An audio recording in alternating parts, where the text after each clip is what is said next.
Okay. So అయితే దీనికి సంబంధించి ఒక వ్యూవర్ మనకి ఒక ప్రశ్న పంపించడం జరిగింది సార్.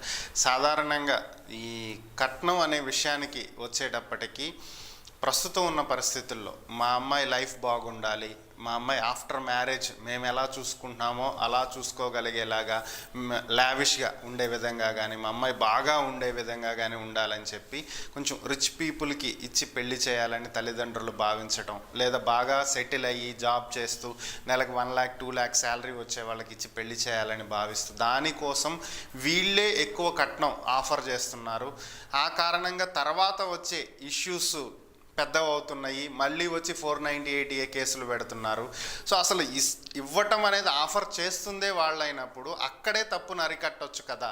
ఇవ్వటము తప్పే, తీసుకోవటము తప్పే, దాన్ని అక్కడే ఆపేస్తే తర్వాత డొమెస్టిక్ వైలెన్స్లు, అడిషనల్ డౌరీ అడిగారనేటువంటి ఇబ్బందులు ఇలాంటివి ఏమి ఉండవు కదా, ఎందుకు ఇది చెయ్యట్లేదు అని అడుగు. ఇది ఒక సైకలాజికల్ డిజార్డర్ ఫ్యాక్టర్ సందీప్ గారు. ఒక మనిషి మీద ద్వేషం పెట్టుకొని 498A DVC అలానే మీకు రకరకాల కేసులన్నీ పెట్టి హింసిస్తున్నారు అంటే ఇక్కడ మీకు క్రూయాలిటీ మీకు అర్థమైపోతుంది.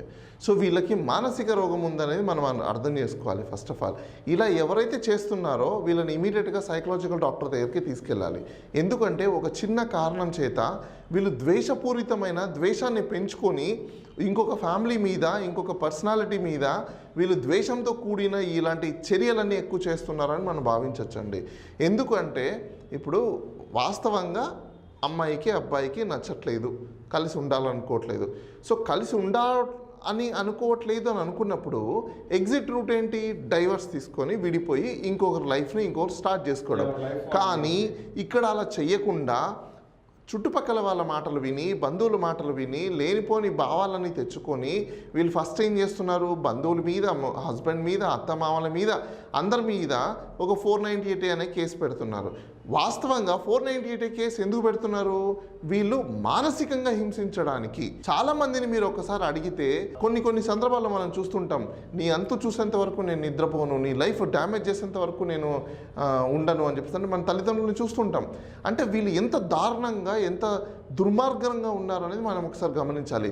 ఇలా చేసే వాళ్ళ మీద హ్యూమన్ రైట్స్ కమిషన్లో కేసు వేయాలి మనం. ఎందుకు కేసు వేయాలి అంటే నిజంగా లైఫ్ ఇష్టం లేదు, అజ్యూమ్ మూమెంట్, లైఫ్ ఇష్టం లేనప్పుడు ఏం చేయాలి, దీనికి కావాల్సిన రూల్ ఆఫ్ లా ఏంటి, దీనికి చట్ట ప్రకారం మనం ఏ విధంగా యాక్షన్ తీసుకోవచ్చు. లైఫ్ నచ్చినప్పుడు అంటే అర్థం ఏంటి? విడిపోవడం. విడిపోవాలంటే ఏం చేయాలి? లీగల్గా డైవర్స్ అనేది తీసుకోవాలి. డైవర్స్ తీసుకోకుండా ఇలాంటివన్నీ చేస్తున్నారంటే 498 అనేది ఎందుకు వచ్చింది అంటే బేసికలీ క్రూయాలిటీగా హస్బెండ్ బిహేవ్ చేసి ఒక వైఫ్ని కొట్టి ఆమెని మానసికంగా అలానే ఫిజికల్గా 2 విధాలుగా డ్యామేజ్ చేసేసి ఒక క్రూయల్ అనిమల్ లాగా బిహేవ్ చేసినప్పుడు దాన్ని కాపాడడం కోసము ఈ 498 అనే వచ్చింది.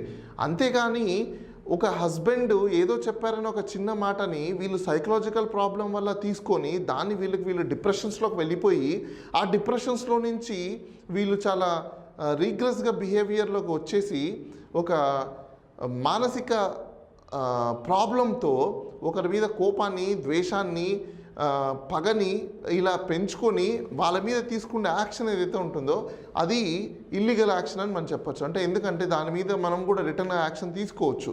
హ్యూమన్ రైట్స్ కమిషన్లో వీళ్ళ మీద కంప్లైంట్ పెట్టి ఈ విధంగా చేస్తున్నారని చెప్పేసి అని ఇమీడియట్గా కంప్లైంట్ చేయొచ్చు. లేదంటే డొమెస్టిక్ వైలెన్స్ యాక్ట్ ప్రకారంగా కూడా వాళ్ళ మీద కంప్లైంట్ చేయొచ్చు. చాలామంది ఏమనుకుంటుంటారు, ఎందుకు కంప్లైంట్ చేయడం అని చెప్పేసి అని వదిలేస్తుంటారు. కానీ అందరు గుర్తుపెట్టుకోవాల్సిన అవసరం ఏంటంటే అమ్మాయికి ఒకవేళ ఆ కంప్లైంట్ అలాంటి ఇష్యూస్ కానీ వచ్చినప్పుడు ఇమీడియట్లీ పోలీస్ స్టేషన్కి వెళ్ళి కంప్లైంట్ చేస్తుంది. సో అదేవిధంగా అత్తమామలు కానీ, ఆడబిడ్డలు కానీ, లేకపోతే హస్బెండ్ కానీ ఒక డొమెస్టిక్ లైఫ్లో ఉన్నప్పుడు ఇలాంటి చర్యలు ఎవడన్నా జరగడం చూస్తే మాత్రం వాళ్ళు ఇమీడియట్గా పోలీస్ స్టేషన్లో కంప్లైంట్ చేయడం చాలా మంచిది. లేదు అంటే రేపటి రోజున వీళ్ళకే ఆ కంప్లైంట్ ఇవ్వకపోవడం వల్ల రివర్స్లో వీళ్ళ మీదే వాళ్ళ కంప్లైంట్ పెట్టి అనవసరంగా వీళ్ళు ఇబ్బంది పాలవుతారు. సో కాబట్టి ముందు జాగ్రత్తగా ఒకవేళ ఇంట్లో వీళ్ళు చాలా క్రూయల్గా ఉన్నారు, మైండ్ సెట్ బాగలేదు, ప్రతిదానికి గొడవ చేస్తున్నారు, ఒక చాలా సైకలాజికల్ బిహేవియర్ ఉంది అని అనుకున్నప్పుడు ఇమీడియట్లీ కంప్లైంట్ చేయాలి. చేసినప్పుడు వాళ్ళ అక్కడ కంప్లైంట్ చేసినంత మాత్రాన ఎఫ్ఐఆర్ చేస్తారని కాదు, కంప్లైంట్ చేసినప్పుడు అది ఒక రికార్డ్ అవుతుంది. ఆ రికార్డ్ అయినప్పుడు వీళ్ళని పిలిచి కౌన్సిలింగ్ చేస్తారు.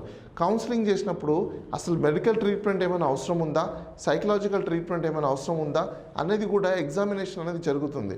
సో దీన్ని బట్టి నెక్స్ట్ యాక్షన్ ఏం చేయాలి ఏంటనేది కూడా చూసుకోవడానికి ఈజీగా ఉంటుంది. సో ఖచ్చితంగా ఎప్పుడైనా కానీ ఇలాంటి ఇష్యూస్ ఏదైనా జరిగితే డొమెస్టిక్ లైఫ్లో ఒకవేళ లైఫ్ని డిస్పస్ చేసుకోవాలని అనుకుంటే మాత్రం ఎగ్జిట్ రూట్ని ప్లాన్ చేసుకోవాలి తప్ప ఇలా ఒకరి మీద మానసికంగానో లేకపోతే శారీరకంగానో లేకపోతే హింస పెట్టి ఒక క్రూర మృగాలాగా బిహేవ్ చేయడం అనేది ఎంతవరకు సమంజసం కాదండి.